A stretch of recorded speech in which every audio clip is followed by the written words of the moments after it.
It's a beautiful sunny day. We just came off from a 2-foot snowstorm now, the big blizzard here in the Northeast. Road's pretty bumpy, so just ignore the shaking of the camera here. We can put the camera out there and show it a little bit. Pretty bumpy road. You see the snow that we got. It's actually drawn down a little bit now, but man, we got really hammered bad. But anyway, we're on our way out. I'm going to be picking up my Ibanez Roadstar II that I received from my wife as an anniversary present about a couple years ago. I brought it down to Tommy because it needed a refret, a new nut, some other stuff, some electronic issues it had, but it was well taken care of. Beautiful guitar.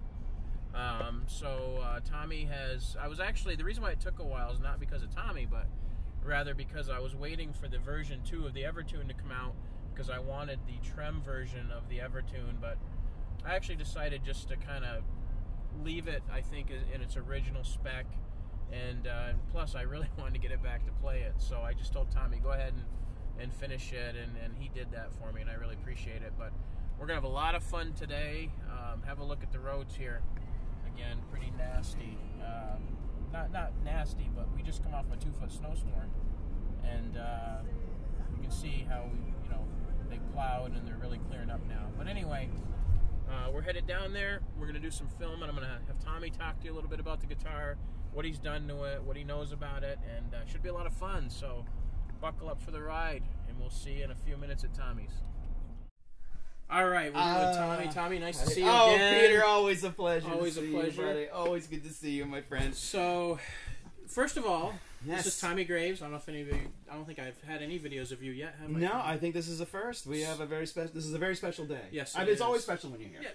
It's always special when you're here. Well, thank you. You're so kind. You're so kind. So tell us a little bit about your shop, Tommy, and what you do here. Well, Vermont GuitarWorks basically is here specifically to help folks like yourself with all of your guitar needs. So no matter what it is, be it repairs, refinish work, vintage restorations, everything from a broken control pot to a full-on restoration, is what we do. Broken here. Les Paul necks. Broken Les Paul necks. There's nothing I don't do to get a guitar up and running.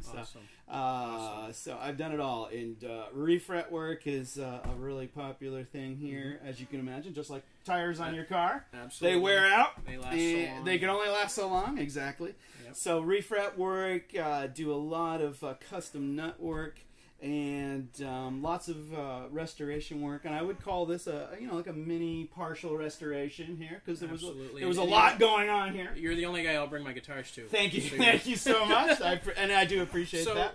My wife got this for an anniversary gift a couple years ago. Yes, I remember that well. Yeah, because she actually talked to you first before she bought it. Yes. And yes. I appreciate you giving her all the insights and inside. I loved it. It was a really, at first it was a little concerning at first, because your wife had never sent me a message before, and I saw I had a private message from, I hope everything's okay with you. Yeah, exactly. Is there something wrong with him and his guitars?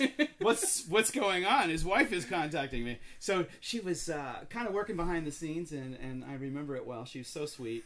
She said that, hey, Tommy, I'm hoping you can help me out. I want to surprise Peter with a very special guitar. And she did. And as she says, I was hoping that you could help me out. I want to get this guitar. I want to just bring it in and have you go over it and just basically give it the Peter Dunbar treatment. The Tommy Graves. Because I've done a number of your guitars, and I know what you like, and I know how you like it. So I was more than happy to oblige, and hence this gorgeous Ibanez Roadstar II, and vintage, and with the exception of a few items, I would say almost 95% original. Nice, very nice. We've kept this thing as original as possible. But as you know, like tires on a car, the frets were just gone. Absolutely. The frets were cooked, and that's only because it was loved. And it was yes, well loved. Absolutely. Yes, exactly. And a guitar that's well loved and played, sounded good. You know, so that's a very good sign. Somebody loved this guitar to the point where the frets were pretty much gone. Exactly. Yes. Now you said, I remember you telling me before, like there was 600 something made. I think when you there was a very it's hard to nail down production numbers with any company, so I don't want to make any claims. But the best I could find, and I know you did a little digging too, was there was only a few hundred of these.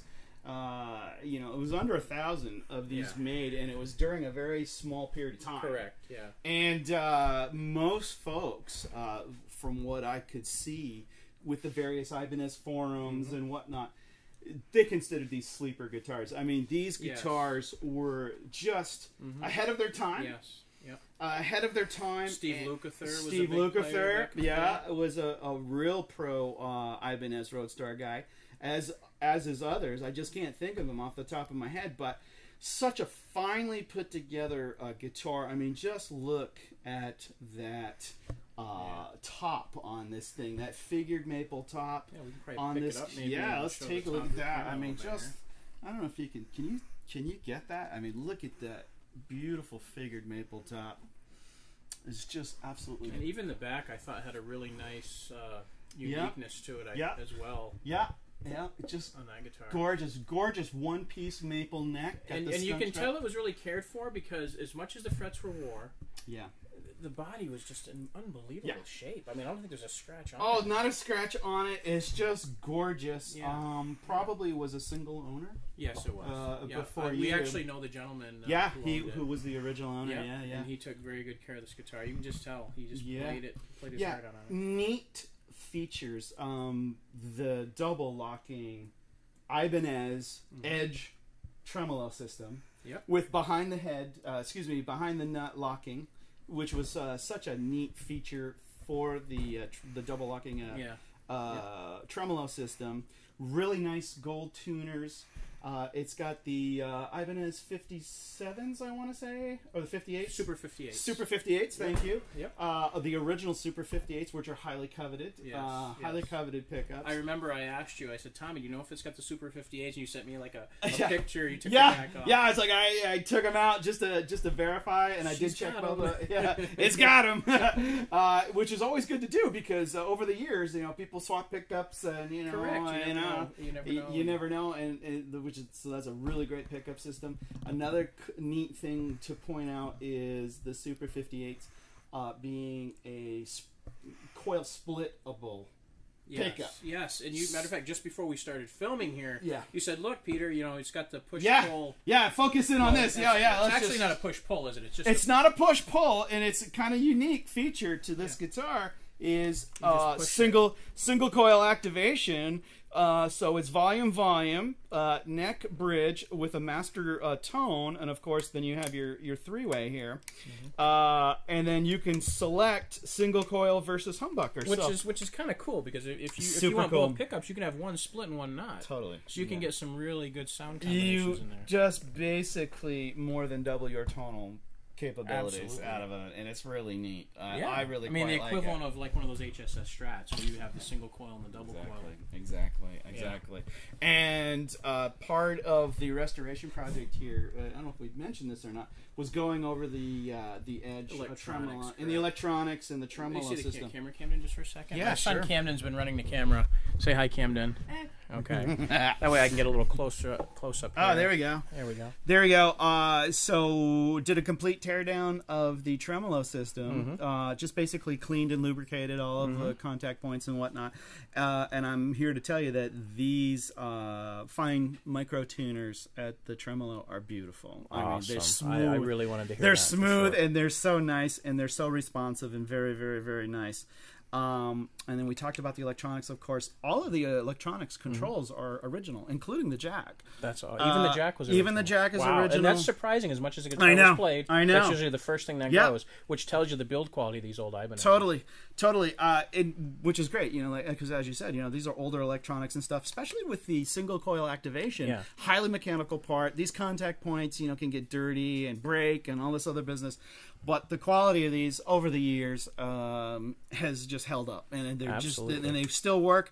They sound clean. Of course, I had to do a clean and lube on them. Yeah. Just as you know, and in most cases, a clean and lube job will clean them up, get the noisiness out of them, and keep them functional and original. It's and just, it's a beautiful I'm just thing. blown away that all this stuff is still original. I really am. I know. I know. And one other thing too, before we head up that way, sure. is these. I'm not even sure the correct term. Are they batwing strap locks? I think the correct term is awesome. Yeah, that's true.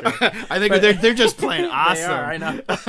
I love those things. Yeah. And they could kind of double as a boomerang. You get in trouble on stage, somebody's heckling you, just pull out your screwdriver, remove it, and then Exactly. throw it at him. Exactly. But they're both original. I mean, if you look on eBay, I think the last time I looked, they were like $30 or $40 a set. Oh, I'm not surprised. I was like, wow, I'm not surprised, and I don't know if you can even buy a reproduction of those. I don't think you can. No. Yeah. No, So let's talk a little bit about what I would call what really sets this thing apart. We're going to talk a little bit about the Tommy Graves TLC, the Peter Dunbar TLC treatment program. I don't know if we can pick this up on the camera or not, but what really first of all, this beautiful rosewood fretboard here. It just came out so gorgeous as part of the refret process because as we said, the frets were just cooked. Mm-hmm. They were done. They had to go. And I remember saying, hey, we could put the standard nickel silver, which comes stock. Which are very nice. Which are great. They're very nice. Those are great. But why not go Evo Gold? Yep. Gold frets on this, and we went with the extra jumbo because I know you. I love extra jumbo. I know we all do. And with the color of this bird's eye, it just kind of seemed to make sense. Oh yeah, totally. And so we've got a brand new set of Evo Gold frets, and I remember sending some pictures to you saying, "Hey Peter, I don't think you're gonna like the little dots that came with the guitar because they had these tiny little micro position markers. Yes, and they were white. They were really white, snow white. They were just off-putting to look at. Yeah. And I thought, hey, we're refretting this thing anyway. I had to level the fretboard because the fretboard was a mess. Yep. Because somebody played the crap out of this thing, and we went ahead and opted to put the gold mother of pearl. And this isn't the fake stuff. This is the real shell mother of pearl. And it is hand select, and we found some nice gold mother of pearl material to do a nice mother of gold. They're bold, you can see them well, and they just fit and look well. And I don't know if we've talked about this yet, but up here, this was not a stock option for the Roadstar. Do you remember what the original one was? It was plastic. It was just a plastic nut? It was just a piece of plastic. Okay. And I know that you're a huge fan of brass. Yes. I just like the tone. The extra... The tone is there. Top end it gives. Yeah. They do last a bit longer because it's a harder material. Correct, So the brass is great. And I know you're a bit of a rock guy like me. Yeah, absolutely. And so I wanted you to have the wear. The polished brass just looks so great with the gold hardware on this guitar. It did. And backing up a little bit on the old nut. Yeah. I remember when you said this guitar was played a lot. Would you like to see why? I remember the string was just popping out. Oh, that's right. Yeah. It was just popping out. Oh, the slots. Yeah, that poor piece of plastic had been, I believe it to be original. Yes. And it just was so worn out, and the strings were popping out of the slots, as you said. Yep. I almost forgot about that part. Yeah. So the brass is going to last a good long time. It looks great. It sounds great. Yep. It's just great all the way around. Absolutely. There's just no other way to say it. So I think we've covered it all. I think we did. I think we've covered everything. Full that was pro done setup. I know you like your string action nice and tight. Yes, I do, and I like my elixirs. You like your elixirs, and you know what? That's the one thing. Every time I bring a guitar for you to redo, I usually say, "Oh, by the way, the elixirs are in the case." And I actually forgot this time. I think. I know. Tommy's like, "Got you covered. Don't worry about it." I got you covered. I have a special box that says Peter Dunbar. Yeah, exactly. And it's a box full of elixirs. There's 100 sets on there somewhere. Right. So we've got the good point. You prefer the elixirs on there. We've got the elixirs on there and a full pro setup. We've got that truss rod for that neck relief just right. Yep. We've got exactly 0.5 0.060 thousandths, 60 thousandths of action off the 12th fret at the high E string, slowly ramping up to roughly about 65 thousandths to the low E. So from high E to low E, between 60 and 65,000. I actually just teared up a little bit, I think. Yeah. I'm getting a little choked up talking about it, to be honest with you. So the action's just right, the relief is just right, and we know our fret-to-fret planarity is perfect because we did this all on the string tension simulator jig, as I do with all of my refret work here. And I got to tell you, this guitar plays like butter. That's awesome. And I don't know if you ever heard butter play guitar, but it's amazing. Butter, that's right. Like a hot knife through butter. Exactly. Easy, simple. Fun project, and as always, Peter, it was a real treat to work on this. It's my pleasure, my friend. Thank you. There was one thing I was going to have you mention, and I can't remember. Oh, do you, for anybody who might be interested in your services, do you do by mail services or no? Oh, like if you were shipping, like if I had somebody who's watching this now that says, "Hey, I'd really like Tommy to do a refret." Yeah, absolutely. Okay, because I think you'd mentioned before you have people from across the country that send you stuff. I mean, there's obviously some logistics. Absolutely, like you got to have the bandwidth, you got to do the timeline. You got to. I mean, you know what I mean. So. Oh yeah, that's a really great question. And I've done it a number of times, and in every case, it's just worked out beautifully. When the option of having a personal visit here at the shop. Yes, which obviously is a wonderful that's preferred, thing. Right? It's always preferred because it's so important to me to meet the owner of the guitar, to understand their playing style, in terms of what kinds of music they like to play, their chording and lead work technique. Yep. All of these things play a role in the setup of the guitar. But there's no reason why we couldn't cover those things through technology with Skype and FaceTime and what have you. Yeah, and most people who would want something like this done, it may have had something preferred that they already know probably for the most part. Exactly. So yes. So to answer your question, absolutely. If the owner is okay with boxing, and I have a wonderful prep sheet that can kind of follow, if they follow my guidelines in terms of proper packaging and wrapping, and there's services they can go to, professional services, insured and everything, making sure that it's insured. Silly things like when you put it, obviously a hard case is important, and having that inside of a box, proper padding, taking the string tension off the guitar during shipping, all of these things. If you follow the rules and you have the insurance, it should be a pretty satisfying experience. And I got to be honest with you, and I have no shame in saying this for the record. The second you put insurance onto a package that needs to be shipped, it's going to be treated. I got to believe that the carriers kind of take it to the next level when they're handling it. Oh, we can put this under those 1,800 boxes, no problem. Right. Now, with that said, I got sorry for the interruption, but I have to tell you, in every case, with the shipping of guitars, I have never had a problem. Like I said, they've been insured coming in and insured going out. And there hasn't been any. I haven't had any issues with any kind of damage. So I've been very fortunate. Yeah. But with that said, like I was going to say, even though there is insurance opportunities, or if you don't put insurance on, would I send a 59 Les Paul? I'm sure you would not refuse one. No, in fact, I've actually had that happen. You have? Yeah, out of New York City. And I was joking around. No, not at all. In fact, most of the guitars that I've done that have been shipped to me here to the shop for restoration work have been vintage Les Pauls, as a matter of fact. So most of them. In fact, with the exception of a few Fender vintage Jaguars and Strats, most times it's vintage, because most people who follow me through social media know that I really love and have a passion for vintage guitar restorations. Absolutely. A lot of Les Pauls. I've seen you restore a lot of Les Pauls. Oh my goodness, I've done lots, from 59s to... so you've actually done original 59 Les Pauls. I had two opportunities to do full restorations. You must have been like shaking. Well, it's funny you should say that.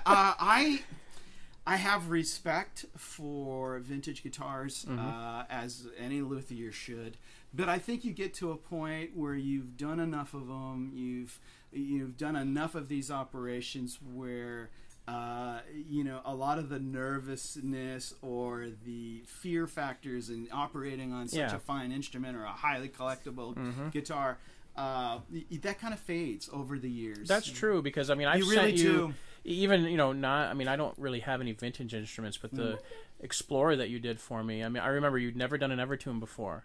And I said, you know what, Tommy, you know, this will be your first. And, and you did a wonderful job on it.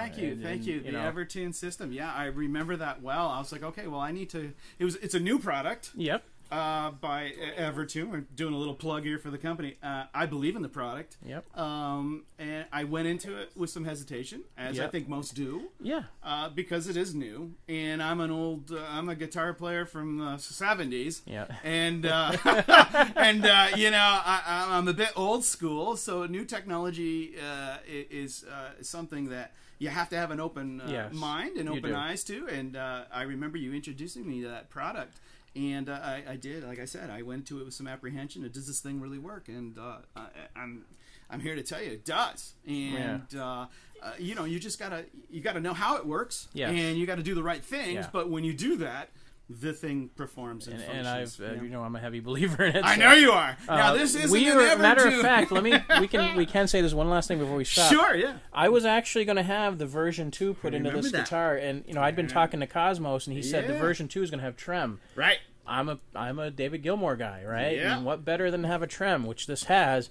But Evertune and trem would be a dream. Now, that project was delayed. I talked to Tommy a little bit further. Yeah. Decided to just kind of leave this classic. And what I think I'll do is get maybe like a Made in Mexico Strat with the Gilmour EMGs and kind of put the Evertune in that when the time comes. Right, and this would be, of course, a tremolo-based version. Correct. Of it. Now, as you know, I have a degree in electromechanical engineering, so I love this stuff. So, and I have nothing but kudos to Cosmos and the whole team over at Evertune because they really have built a better mousetrap to put it in those terms. No, that's true. To even conceptualize or even think about a bridge system that enables a guitar to stay in tune no matter what you put it cold, heat, whatever. Yeah. And you can still do bends. Yep. That's a big you can still do bends. Myth that you hear. You can't bend. Oh, you can't bend. How can you do that with this floating bridge thing? Right. But the technology's there. They've really engineered a fine piece of hardware that just plain works. Yep.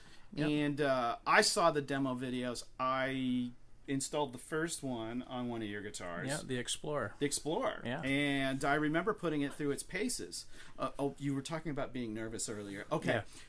I have been nervous. Where cutting into that brand new Explorer made me a little nervous. That's what I was. Yeah, that's what I was alluding. I remember you saying, "I'm ready to make the first cut." Peter, are you sure? Peter, we should have had you with the video team here because I'm not gonna lie. Because as you know, I mill that on my 3,000-pound milling machine out in the shop. Yeah. And I'm not gonna lie. I had your beautiful set neck Gibson Explorer. It's a brand new guitar, if I'm not mistaken. Brand new. It was a brand new guitar, just gorgeous, not a scratch on it. And I've got this thing strapped in a 3,000-pound metal cutting milling machine, and I'm about to route. You're ready to cut. I'm like ready to cut into gigantic this piece thing, of wood. And I gotta tell you, you know what? I do get nervous, and it's when I hook things up to that milling machine. But everything. Well, this was your first time with an Evertune, so it was the first time with the Evertune. There was a lot of. Now, what's that tell you about how much I trust you? Do you have a lot of trust? You have a lot of trust. Yes. But everything went great. That's awesome. And I basically attribute that to taking, you know, it's as with anything. You just gotta, when you're cutting into something new. Evertune's is a new product, you know, and you just got to take the time and make sure you got all your bases covered. Yep, and that's true. Before the knife comes out, and just like any surgeon, right? Just take your time, do it right, and then the rest will follow. Right. So, yeah. Well, thanks a lot, Tommy. I appreciate your time, and best luck here. And of course, I'll be coming here until you retire, probably. Absolutely. Oh, wait a minute. Oh, I just thought of something. What's that? Don't you want to hear this, baby? Oh, of course I do. Well, let me pause this, and we'll go over to the... I'll let you go ahead and... Is this rolling right now? It's rolling right now. All right, perfect. Yeah, let's... You don't want video of me playing this thing, do you? Sure, I want to see you playing it. The man who put it together. I'll play a few notes for you. Okay. But yeah, I'll run it through its paces. Okay. I haven't had a chance to. I mean, it's been a little while. I mean, I haven't had a chance to plug it in. So let's just plug it in. Tune her up. We're gonna fire up into the Fender's Blues Deluxe. Sounds good. You know, just for fun. And which, by the way, I'm just gonna point out, it's not your normal Fender's Blues Deluxe. Has it been modified? I haven't done any electrical modifications yet. I've got a few planned for it. So it's bone stock. Okay. It's the reissue Blues Deluxe that we're going to be playing through. I am going to do some capacitor and tone changes to it. Okay. Just some minor ones at a future time. But a fun thing with this, isn't that fun? The phone's ringing. Tommy's a busy man, folks. I'm a busy guy. We'll be right back with some playing here. Super 58s. Ibanez. All original. I think those are hand wound, right? I think they were in the day. I think I'll have to look it up, but I have to dig into the internet a little bit there. We might have to. Don't know if they were doing machine wound back in the mid '80s for those pickups. Yeah, that was quite a few eons ago. I don't know.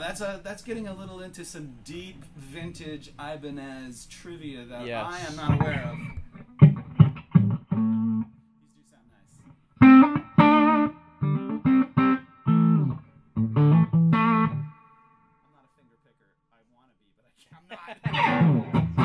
Okay, so single coils versus humbuckers, selectable, and you can always tell when you're in single coil mode, right? Because you got that classic 60 cycle hum pumping through that single coil. So here we go. So here's the what I believe to be a humbucker. Yeah, I don't know if you can hear that on the camera or not, but so there's your single coil, and then a humbucker, right? So give you a little tonal variation there. So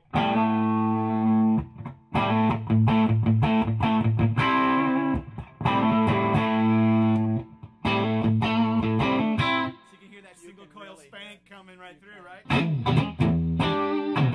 So let's do that, and then humbucker. More bitey, a little more growl from the humbucker. So I'll just flip through those on the bridge position. And I've got the tone dimed right now. So there's two tones right off of your bridge position humbucker versus single coil. And let's do the same thing for the neck. Okay. So humbucker, neck. Single coil neck. Yeah,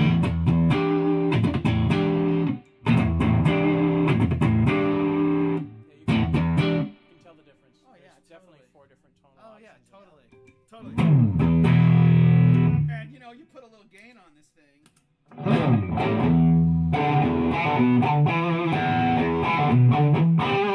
Oh yeah.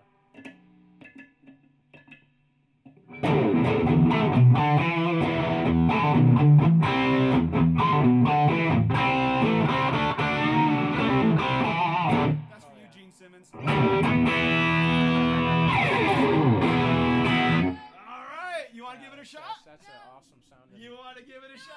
Yes! I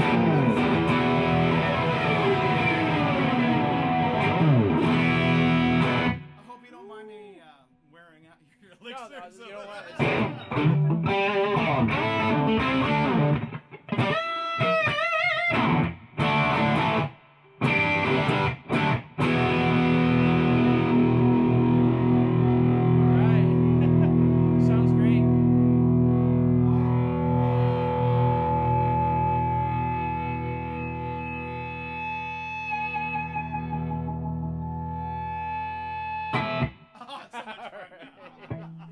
Thank you so much, Tommy. I appreciate it, man. My pleasure. Oh, thank you so much, Peter. Thanks a lot. Thank you for letting me put some wear on your. No, no worries. You know, I'll just change the elixirs when I get home.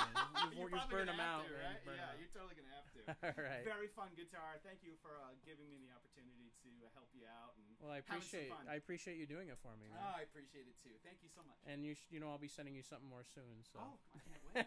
You know, when a shop without at least one Peter Dunbar guitar is just a. It's an empty shop. It's an empty shop. Take care, Tommy. Take care. Thank you so much.